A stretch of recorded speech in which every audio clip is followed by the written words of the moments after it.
Olá, está começando o Por Dentro do Assunto, programa semanal da Rádio Web Uninassal em parceria com a Sementes Comunicação. Meu nome é Alan e é um prazer ter você aqui com a gente. Eu vou estar por aqui todas as segundas trazendo os assuntos da semana. Hoje é 8 de março de 2021 e está no ar o Por Dentro do Assunto.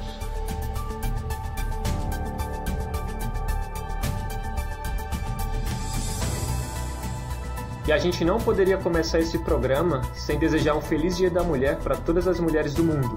Pessoas que durante séculos vêm quebrando várias barreiras em busca de seus direitos e de seu lugar no mundo. E que infelizmente muitas vezes carregam sobre as costas a dupla função de serem mães e excelentes profissionais. Então deixo aqui um feliz Dia da Mulher para todas. A luta de vocês é importantíssima e não pode ser esquecida.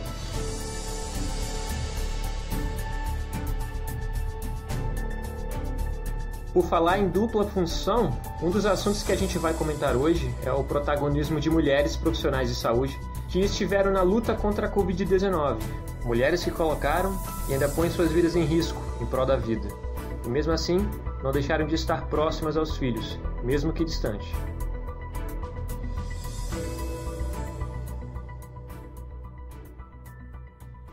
Eu conversei com a Fabiana Dionísio, que é técnica de enfermagem, tem 2 filhas e também uma mãe idosa. A Fabiana estava na linha de frente dentro das UTIs dos hospitais e contou um pouco de como foi pensar no trabalho e nas filhas que estavam em casa. Fabiana, como que era a rotina em casa com as filhas e sua mãe? Embora vocês estivessem em locais separados, você na parte de cima e elas na de baixo, ainda assim existia um certo contato, né? Vocês se viam todos os dias. Era difícil porque quando eu chegava de lá, eu tinha que, antes de entrar dentro de casa, tirar o sapato, tá na sacola, ia direto para o banheiro. Aí meu contato com minhas filhas, eu falava com elas, mas não sem máscara, sabe? Não abraçava elas, procurava estar longe. Elas subiam para falar comigo, mas ficava de longe. Diga, minha filha, fale. Era assim, era a distância. Acompanhando o relato de alguns profissionais, a gente acabou vendo que muitos deixaram de voltar para suas casas com medo de contaminar e colocar em risco os seus familiares. No caso de vocês, que estavam retornando para casa, era viável fazer isso ou não? Não se isolava, não tinha hospital assim por fora para ninguém ficar, não. A gente tinha que voltar para casa, só que a gente não tinha contato com o pessoal, não tem contato, não pode estar perto, não pode estar conversando, é de longe, de máscara.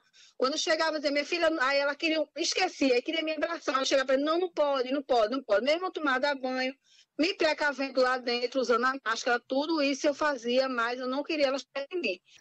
E, Fabiana, analisando direitinho a situação que você viveu enquanto você estava trabalhando na UTI, o que é que você pode passar para a gente? Qual que era o sentimento de estar ali?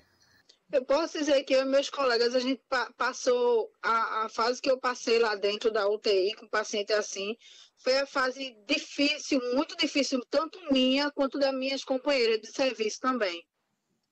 Sabe, elas passaram por uma dificuldade muito grande, a mesma que eu tinha, elas também tinham também, sabe, e a gente fica bloqueado de tudo, exatamente tudo, porque nós que estamos lá dentro, a gente só pensa o quê? Eu tô com a doença, eu posso não desenvolvê-la, mas posso passar para alguém que eu amo.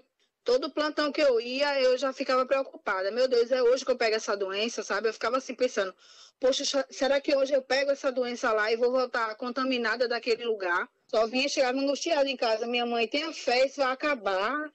E foi assim que eu fui vivendo.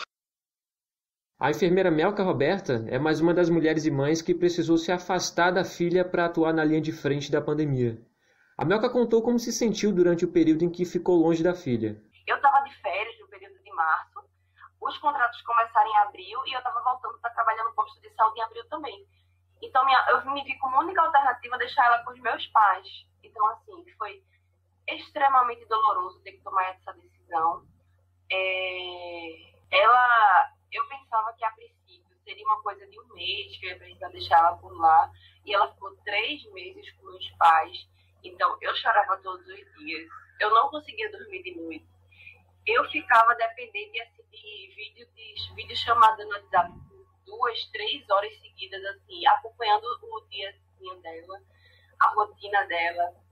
Ela me perguntava quando é que eu ia buscar ela. Já teve duas situações assim, de ela começar um choro espontâneo e sem, entre aspas, motivo. Naquele momento eu entender que era saudade. Então, assim, foi muito sofrido realmente. Todas as vezes que eu pego foto de print da gente, assim, conversando, então, da ocasião do ano passado, dela lá com os meus pais, eu realmente sofro muito ainda. Mas a essa altura você ainda continua distante da sua filha? Bom, depois de 3 meses eu busquei minha filha, porque foi quando a gente teve uma redução ali, em julho, acho que foi em julho que eu busquei ela, dia 2 de julho. Então a gente teve uma diminuição dos casos, o hospital, ou a taxa de internamento já estava mais baixa, de UTI, etc. Então a gente se sentiu, entre aspas, mais seguro para buscar ela. Melka, se você pudesse definir assim, qual que é a sensação, o sentimento de ser mãe, enfermeira e ter que lidar com esse tipo de situação, uma pandemia? Eu não vou fazer a defesa, não vou fazer a romantização do quanto que a gente é explorada, sabe? Não vou. Porque eu acredito muito que, na verdade, tudo isso serve para sobrecarregar a gente, onde deveria ser dividido. Por exemplo, a gente poderia ser melhor valorizada no nosso salário. A gente está lá na frente da Covid, mas a gente não recebe risco de vida, não recebe adicional noturno, não tem nenhuma segurança caso, por exemplo, eu morra hoje de Covid, o meu vínculo hospitalar não oferece nenhuma pensão para minha filha, entendeu? É isso que eu estou falando, assim. Além das dificuldades por estarem longe dos familiares, as profissionais da saúde encaram outro problema. É porque as férias foram suspensas mais uma vez. Ludmila Medeiros, presidente do Sindicato dos Enfermeiros de Pernambuco, falou sobre a situação. Essa semana o governo do estado suspendeu novamente as férias dos profissionais de saúde. E o pessoal já está no limite, assim, do esgotamento. Ano passado não tiveram as férias, porque estava na pandemia. E agora, quando tinha voltado a liberar as férias, aumentou de novo a quantidade de casos, né? De casos graves, e aí os profissionais tiveram novamente as férias suspensas. E a gente fica muito nesse questionamento, né? Às custas do psicológico e do esgotamento físico também dos profissionais, a gente tem mantido esse cuidado com a pandemia, né? E um questionamento grande que a gente faz ao governo, tanto ao governo do estado quanto aos governos municipais, é que é preciso aumentar o número de profissionais, né? A gente já tem um déficit profissional muito grande, e durante a pandemia, quando se aumenta o número de pacientes, de internamentos, a gente precisa aumentar o número de profissionais no hospital e não simplesmente cortar direitos dos que já estão lá. Infelizmente, nós somos tratados como máquinas dentro do serviço, que a gente precisa garantir a produtividade, a gente precisa garantir aquele serviço e, na prática, a gestão ela não se importa com a pessoa. Durante a pandemia, o Brasil é o país que representa 1/3 das mortes de profissionais da saúde no mundo. 67% dessas mortes são de mulheres, que compõem a linha de frente. O dado é do Conselho Internacional de Enfermeiros. Agora vamos para os esportes com Rayane dos Santos.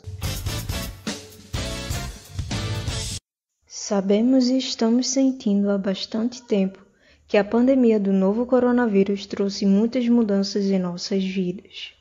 Nossos hábitos, nossa rotina, a forma de interação, entre muitas outras coisas, precisaram ser adaptadas para passarmos pelo momento em que estamos vivendo. No meio esportivo não foi diferente. A nova realidade fez com que os atletas precisassem adotar medidas para continuarem se dedicando às suas carreiras. Conversamos com 2 esportistas do estado de Pernambuco para saber mais sobre como estão sendo as suas vidas de atletas em tempos de pandemia. Nossa primeira conversa foi com Sara Freitas, de Recife.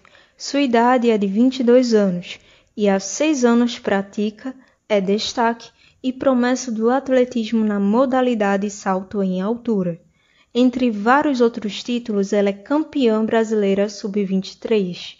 Ao ser perguntada sobre alterações no seu calendário e cancelamentos de atividades que ela participaria, ela nos respondeu também falando das consequências disso.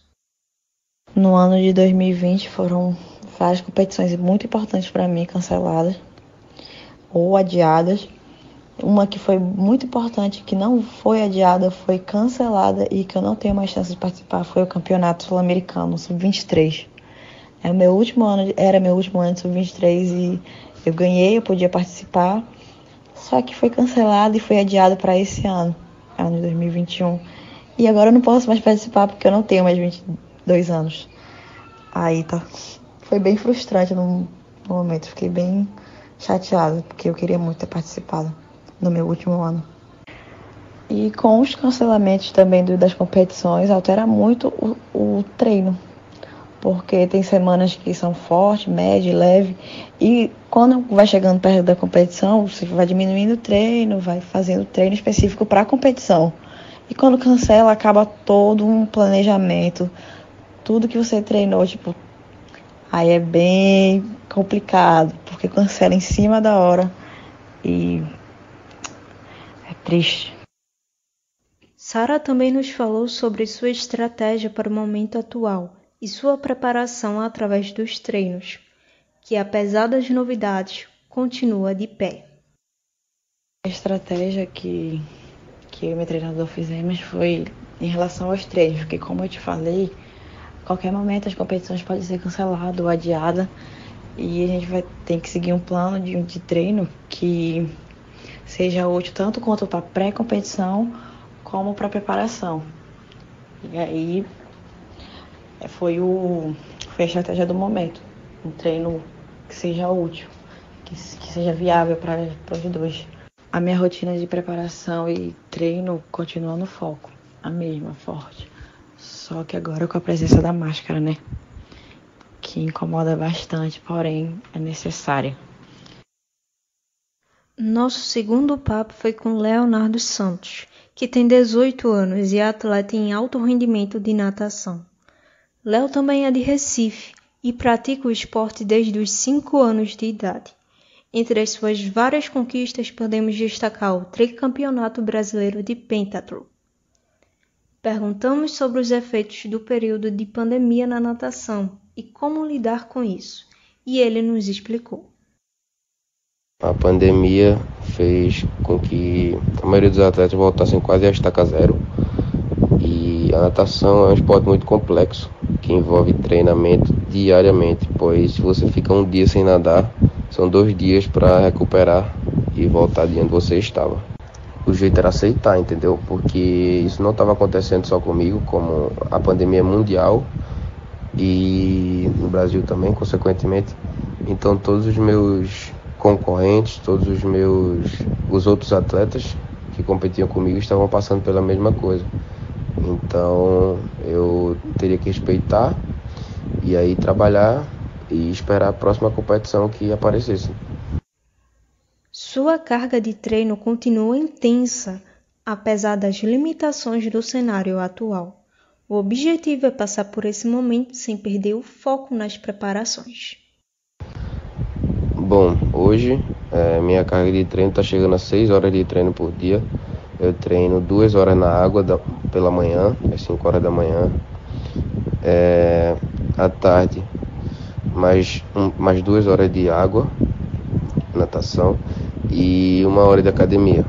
Daí à noite, quando eu chego em casa, treinamento mental, mobilidade. Prezar pela sua saúde é muito importante na situação atual, nos protegendo e também protegendo o próximo. Obrigado, Rayane. E vai ficando por aqui mais uma edição do Por Dentro do Assunto. Muito obrigado a você que ficou até aqui. Foi um prazer. Nos encontramos na semana que vem. Tchau!